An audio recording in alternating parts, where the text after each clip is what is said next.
इस चैप्टर की शुरुआत होती है और हमें एक कैरेज को दिखाया जाता है जिसमें कि अपना गेन और वो प्रिंसेस बैठी होती है, जहां बैठे बैठे अपना गेन सोच रहा होता है। स्प्लिट ग्रास को देखने के बाद मैं इतना ज़्यादा एक्साइटेड हो गया था, मैंने उसको एक ही बार में इंस्टेंटली ख़त्म कर दिया। मुझे उसको ज़िंदा रखना चाहिए था और उससे क्वेश्चंस पूछने चाहिए थे, तो हो सकता है मेरे को उसके पीछे के बंदों के बारे में कुछ आइडिया भी लग जाता। करंटली मैं इस चीज़ के लिए श्योर भी नहीं हूँ कि इन सभी कांड के पीछे एविल रेस का हाथ है भी या फिर नहीं। तो ये अच्छा होगा कि मैं स्प्लिट रेस को एक वार्निंग दे दूँ इस कांड के बारे में।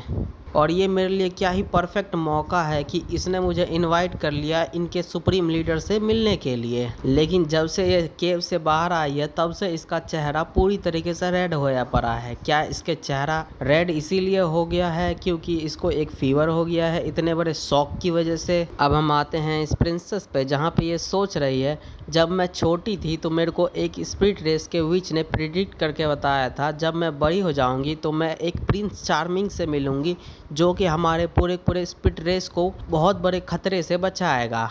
क्या ये सच में वही हो सकता है? और ये सोचने के बाद ये हिचकिचाते हुए अपने ज्ञान से उसका नाम पूछती है। अपने नाम के बारे में सुनने के बाद तो भाई अपना ज्ञान एकदम घबरा जाता है, बोलता है मेरा नाम। लेकिन तभी पीछे से आवाज़ आती है पाडोंग, और वो आवाज़ लगाने वाला और कोई नहीं बल्कि सेक्रेटरी होता है, जो कि दरवाज़ा खोलते हुए बोलता है कैरेज का कि हम लोग वहाँ पे पहुँच चुके हैं, चलो अब जल्दी से बाहर आ जाओ कैरेज से। गेन इसके बाद जैसे ही इस गैरेज से बाहर निकलता है वो स्प्लिट रेस के पैलेस को देख करके एकदम हैरान ही हो जाता है और अपने मन में सोचता है क्या ये सच में स्प्लिट रेस का प्लेस है? ये कितना ज़्यादा एक्स्ट्रा ऑर्डिनरी है। और भाई ये जो तुम्हें बहुत बड़ा वाला पेड़ दिख रहा है ना, वही है स्प्लिट रेस का पूरा पैलेस। गेन पैलेस को देखने के बाद पैलेस के अंदर जाने के लिए निकल जाता है और वो बटलर उसको इंस्ट्रक्ट कर रहा होता है। और वहीं दूसरी तरफ प्रिंसेस चलते चलते सोच रही होती है पिन डाओ डाओ, कितना ज़्यादा टफ साउंडिंग नेम है। इधर गेन सोच रहा होता है स्प्लिट रेस सच में बहुत ज़्यादा ही मिस्टीरियस रेस रहा है हमेशा से। ये भले ही ह्यूमन रेस के बीच हो या फिर डीमंस के, इंफॉर्मेशन स्प्लिट रेस के बारे में बहुत ज़्यादा रिस्ट्रिक्टेड हुआ करती थी। मेरे पास अभी के टाइम पे जितनी भी इंफॉर्मेशन है वो सारी इंफॉर्मेशन मेरे को नाना ने ही बताया है, लेकिन वो स्प्लिट रेस के बीच में तब तक ही रही थी जब वो बहुत ज़्यादा ही यंग थी और उस समय की मेमोरी उसकी बहुत ज़्यादा ही धुंधली है। भले ही वो कोई भी हो, जो भी इस दुनिया में आएगा पूरी तरीके से अमेज हो जाएगा।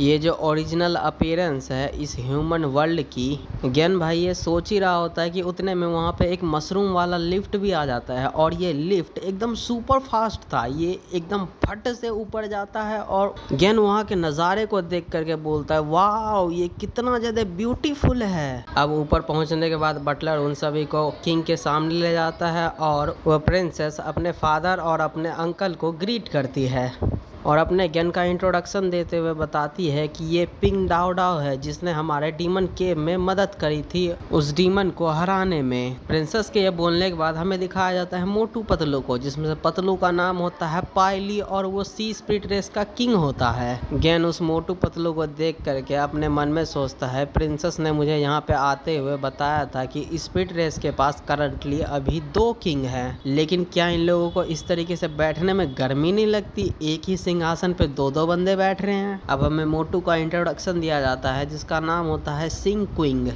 जो कि किंग होता है लैंड स्पिरिट्स का। मोटू बोलता है आखिर तुमने डेंजर को कैसे इनकाउंटर कर लिया? बस एक डी लेवल के डीमन केव में। मैंने तुमसे कितनी बार कहा है अपने आप को ब्रेव साबित करने की कोशिश मत करो। तुम जो सी स्पिरिट्स के लोग हो, लैंड के चीज़ों को हैंडल नहीं कर सकते, तो हम जैसे लैंड के स्पिरिट्स के ऊपर उन सभी कामों को छोड़ सकते हो। अब बारी आती है गेन की, जहाँ पे वो गेन बोलता है मॉन्स्टर जितने भी थे डी रैंक के डीमन केव में वो बहुत ज़्यादा ही अनयूजुअल थे। एक डी रैंक के डीमन केव में ज़्यादा सिर्फ और सिर्फ डी रैंक के ही मॉन्स्टर्स अपेयर होते हैं, लेकिन वहाँ पे बी रैंक के मिनियंस थे और ए रैंक का एक बॉस था। ये देख करके मुझे सस्पेक्ट हो रहा है कि और भी रेसेस यहाँ पे घुस चुकी है और मेरे ऑब्जर्वेशन के अकॉर्डिंग यहाँ पे जितने भी वॉरियर्स है किंग के आसपास वो इलाइट्स में से भी इलाइट्स होंगे, लेकिन वो ज़्यादा से ज़्यादा सिर्फ और सिर्फ एस रैंक के ही हो सकते हैं। अगर इविल रेस ने सच में कोई एक रास्ता ढूंढ लिया है स्प्लिट रेस में घुसने का, तो स्प्लिट रेस को एक फुल स्केल वॉर के लिए तैयार हो जाना चाहिए। गेन की बात सुनने के बाद तो एक पल के लिए लोग एकदम गंभीर हो जाते हैं, लेकिन अगले ही पर दांत फाड़ फाड़ के हंसने लगते हैं।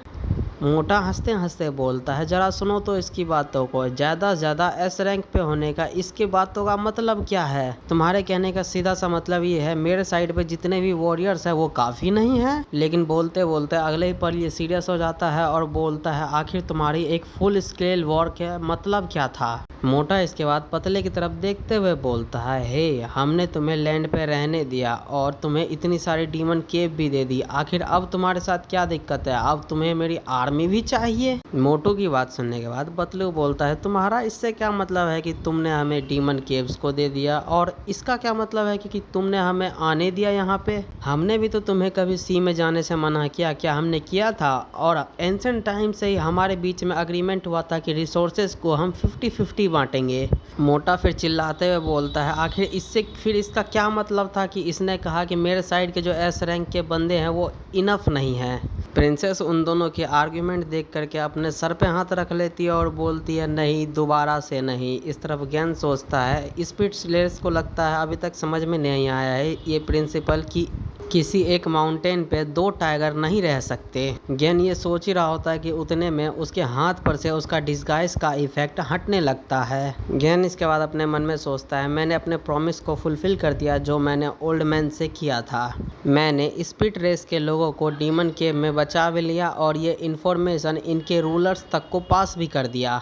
जो नेसेसरी वार्निंग थी वो मैंने तुम लोगों को दे दी है और बाकी बची हुई बात अब तुम लोग ही देख लो। गेन ये सोचने के बाद वहाँ से चल देता है। प्रिंसेस ये देखती है और चिल्लाते हुए बोलती है, फादर ने तुम्हें कोई भी रिवॉर्ड नहीं दिया है अभी तक डाव डाव। दूसरी तरफ गेन अपने हाथों को छुपाते हुए अपने मन में सोचता है, मेरे पूरे हाथ पर से डिस्गाइज हटने वाला है, यहाँ पर से मुझे जल्दी से जल्दी निकलना होगा। प्रिंसेस अपने बाप की तरफ देखती है, गेन की तरफ देखती है, बाप की तरफ देखती है, गेन की तरफ देखती है, जहाँ उसका बापूजी और चाचा जी आपस में लड़ने में लगे रहते हैं। प्रिंसेस खुद से जाती है और गेन का हाथ पकड़ के बोलती है, जरा 1 मिनट रुको डाव डाव, मुझे तुम्हें कुछ देना है। चलो इसी के साथ इस वीडियो को यहीं पे ख़त्म करते हैं। वीडियो पसंद आती है वीडियो को लाइक करो, चैनल को सब्सक्राइब करो।